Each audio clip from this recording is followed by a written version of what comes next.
Hello. Hi. It's been a while. So you guys have voted for the next video topic on our Discord server. Link is in the description down below, by the way. And the vote says that you want to hear about everyday Japanese adjectives. So today we will be talking about exactly that. Let's get right into it. First up, we have a very relevant one since it's still summer. It is atsui. Atsui. This basically just means hot. And I've already talked about this in my short about summer words, which you should definitely watch.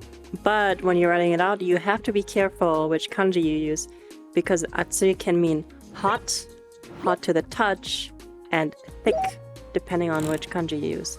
So be careful with that. In addition, sometimes when it's written in katakana like this, the meaning can change more to like cool. And I'm not talking about temperature, I'm talking about, oh wow, that's cool. Atsui. Anyways, if you do want to say cool though, you can say samui. Samui. Once again, be careful though. For objects, you would say tsumetai instead of samui. Samui only refers to the weather. Alright, enough talking about temperatures. Next up is an emotion. Ureshii. Ureshii. This just means you're happy. Like, kite kurete ureshii. If you want to be a tad bit more polite, you can also say saiwai. Saiwai. This is super formal and basically means the same thing. Next up is something that you see a lot on the Twitter or VTuber space. And that one is totoi or tete, as it's often said, as a more slangy kind of version. This means something like precious or adorable. One adjective that you've definitely heard about is sugoi, and I mean, you probably already know what it means, right? Sugoi means like amazing, incredible. And if something is fucking amazing and incredible, you can also say suge instead of sugoi. It's like kind of more intense. Instead of sugoi, you can also say subarashi, which is kind of different but also kind of the same as sugoi. When you go into a restaurant, the next one will be super useful. Oishii. Oishii. When the meal is super yummy, you can say oishii or umai as an alternative. Though umai is way more casual than oishii. So yeah, after you finish your meal, tell the waiter, oishikatta desu. It was delicious. Or gochisou-sama deshita as an alternative. Gochisou-sama deshita is more polite than oishikatta desu, but they both have roughly the same meaning. One adjective that might look a little bit similar to oishii in spelling is oshii, oshii, but it doesn't mean anything like yummy at all. It means more like, oh, that was close, like a close call, like oshikatta, like, oh, that was close. Alright, I wonder if you can tell what the next one is by just this. What am I? I'm close, right? That's what we call chikai in Japanese. Chikai means close and toi means far.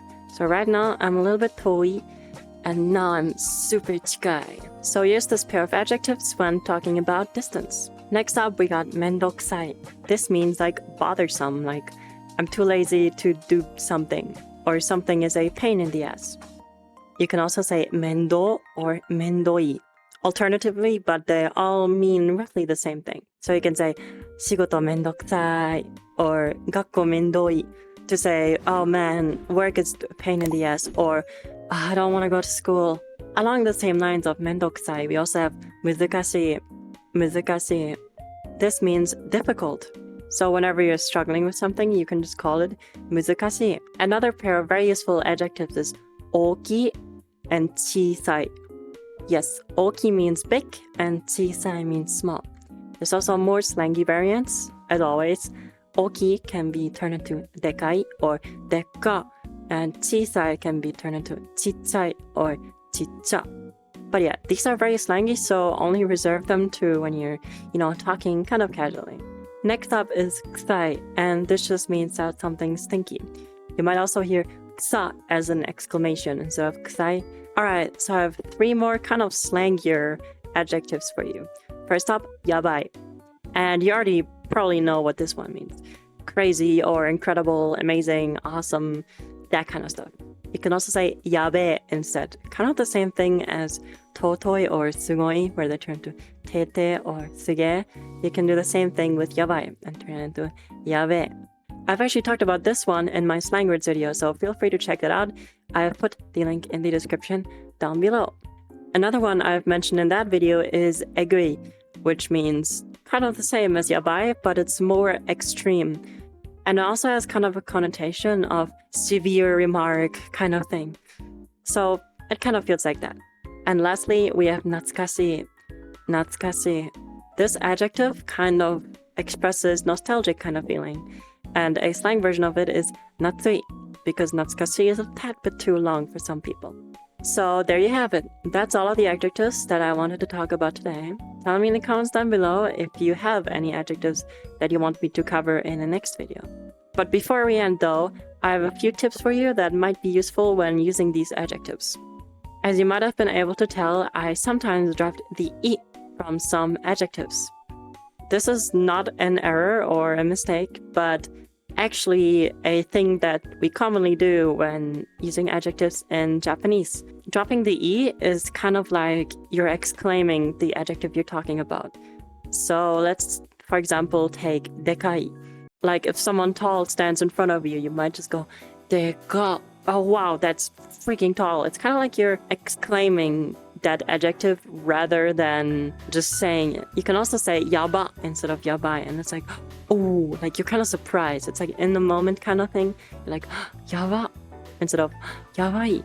It is kind of quicker to say, and therefore it's used for, exclaiming a certain adjective. Another bonus is sugiru or sugi in slang. For example, if we take yabai again, you can say yabasugi, that's too crazy, yabasugi, or okisugi, okisugi, that's too big. So this sugi or sugiru is used to say that something is too much, like tousugi, tousugi, it's too far, or chikatsugi, it's too close, or umasugi, it's too yummy. But I'm still not done yet because there's two more that I want to talk to you about.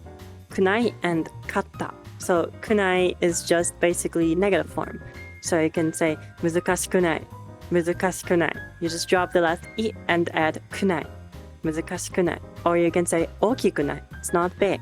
Kusakunai, it's not stinky. So this kunai is used to make them negative, and it's really simple for these kind of adjectives. You just drop the I and add kunai. Same with katta. Katta is the past tense, and it's the same principle. You can say subarashikatta, it was amazing, or ureshikatta, I was happy with that. So these work kind of similarly, but have different kind of meanings. So I hope after watching now that you've understood some basic adjectives and their different forms and how to, do some conjugations. Because actually knowing how to conjugate them will definitely help you sound more natural and, express more of your ideas in Japanese. And that's pretty much it. Like the video if you liked it, and subscribe if you want to see more. Thank you for all of my Carrot Giver channel members. There's still a lot of you. So thank you for supporting me, and thank you for watching. Oh, and by the way, sorry for being chikai again, but do join the Discord server. I will be doing more polls for videos on there, so if you want to have kind of an impact on what I upload next, feel free to vote there. And also, I'm planning on holding lessons on there. Aside from that though, you can also just hang out in the server. You can talk to me, talk to the community, and, just have some fun. Anyways, I hope you have a great day, and see you in the next one. Mata ne ra! Bye bye!